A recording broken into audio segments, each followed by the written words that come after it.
Bonjour, nous sommes au GIFIC 2023 à Bordeaux.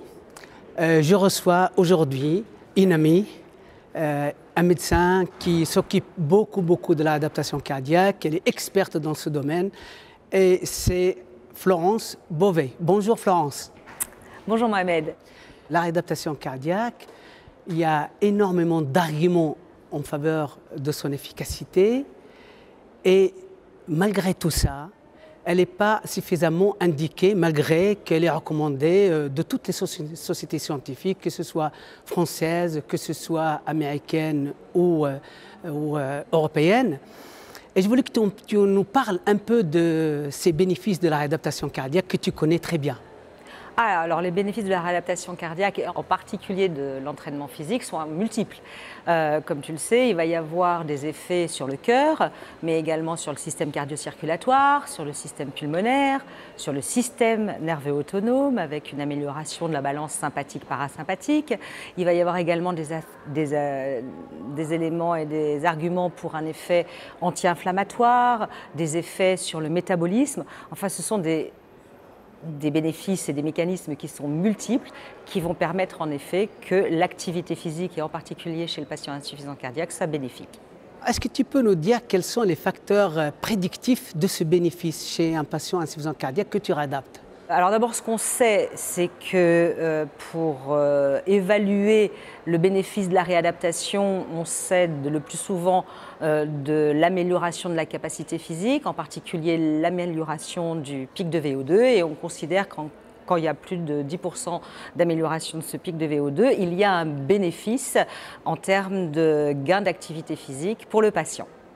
Il faut savoir également que concernant ce pic de VO2, si ce pic de VO2 ne s'améliore pas, le patient a un risque beaucoup plus important qu'un patient qui va avoir un pic de VO2 qui va s'améliorer. Donc c'est réellement un critère d'évaluation pronostique. Un patient qui s'améliore, qui a une capacité physique qui s'améliore, va avoir un meilleur pronostic. Donc on peut parler de critères d'évaluation plus que de facteurs d'évaluation.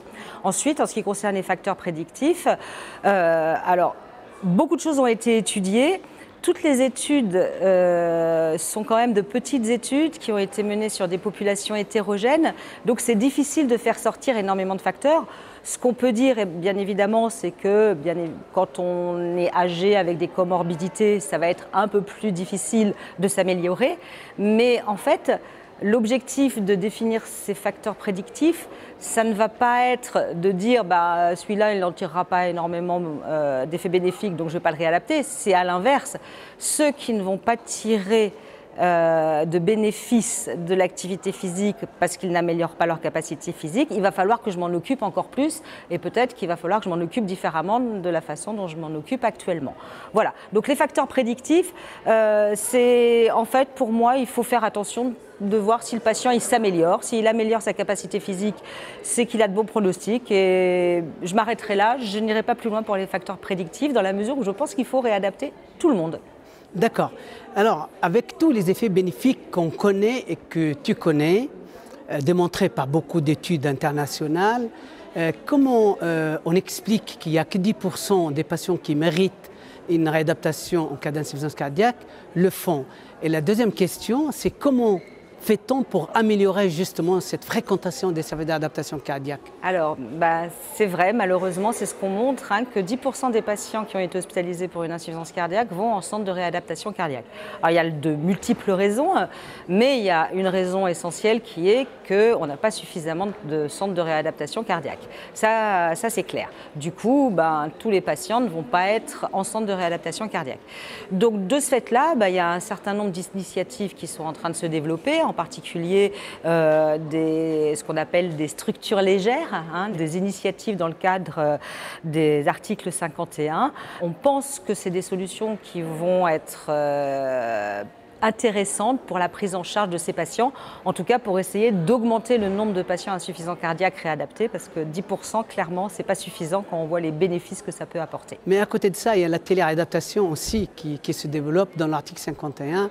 Il y a 3 autres projets il y a plusieurs articles 51 avec des modèles de téléréadaptation, tout à domicile ou mixte avec des centres de réadaptation. C'est des projets qui sont extrêmement intéressants, qui sont en cours d'évaluation. On espère avoir les résultats très prochainement et on espère qu'on permettra d'améliorer l'accès à l'entraînement physique pour les patients insuffisants cardiaques. Dernière question, qu'est-ce que tu conseilles à nos patients insuffisants cardiaques et à nos cardiologues pour qu'ils puissent nous envoyer le plus possible d'insuffisants cardiaques en réadaptation? Déjà, il faut qu'ils écoutent leurs patients parce que globalement, quand leurs patients ont fait de la réadaptation cardiaque, ils commencent à comprendre à quel point les patients se sentent mieux. Donc déjà, écoutez les patients. Et ensuite, je crois que maintenant, il y a quand même tout un listing grâce justement au groupe GERS Prévention de la SFC qui a fait tout un listing des centres de réadaptation. Et je pense qu'il peut se mettre en contact avec les centres de réadaptation autour de lui et voir un petit peu comment il peut améliorer la capacité physique et le pronostic de ses patients. Merci Florence pour tous ces renseignements qui sont utiles pour nos cardiologues et nos patients. Merci.